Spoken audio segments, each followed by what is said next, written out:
ఈ వింటర్ సీజన్లో మనం హ్యాండ్ ఫీడింగ్ చిక్స్ విషయంలో మనం కొన్ని జాగ్రత్తలు తీసుకోకపోతే మనం చాలా నష్టపోవాల్సి ఉంటుందండి.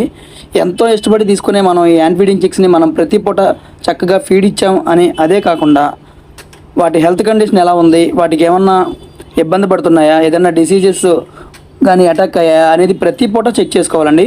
అది ఎలా అంటే మెయిన్గా మనం గమనించాల్సింది ఈ వింటర్ సీజన్లో ఈ వీడియోలో కనిపిస్తున్న బర్డ్స్ ఉన్నాయి కదండి, ఇవి మన దగ్గర కస్టమర్ తీసుకున్నారు. వాళ్ళు పాపం తెలియక దాన్ని నైట్ టైము అవుట్డోర్లోనే వదిలేశారు. వాటికి వెంటనే సెకండ్ డేనే లూజ్ మోషన్ స్టార్ట్ అయినాయి. మీకు అందుకే చెప్తూ ఉంటాను, ప్రతి వీడియోలో నేను చాలా వివరంగా చెప్పాను. ప్రీవియస్ వీడియోలో చాలా క్లారిటీగా చెప్పాను. ఈ హ్యాండ్ ఫీడింగ్ చిక్స్ బర్డ్స్ ఏదైనా సరే వింటర్ సీజన్లో చాలా కేర్ తీసుకోవాలి. ఖచ్చితంగా టెంపరేచర్ మెయింటైన్ చేయాలండి. ఇలా అవుట్డోర్లో పెట్టేవాళ్ళు ఖచ్చితంగా వినండి, అస్సలు అవుట్డోర్లో పెట్టొద్దండి హ్యాండ్ ఫీడింగ్ చిక్స్ మాత్రం. మీరు ఎంత టైం టు టైం ఫీడ్ ఇచ్చినా సరే ఖచ్చితంగా అవి టెంపరేచర్ లేకపోతే కనుక చాలా డిసీజెస్ వచ్చి ఇబ్బంది పడతాయండి. అంతేకాకుండా ప్రతి బోర్డ్ని ప్రతి పూట ఖచ్చితంగా గమనించుకోండి.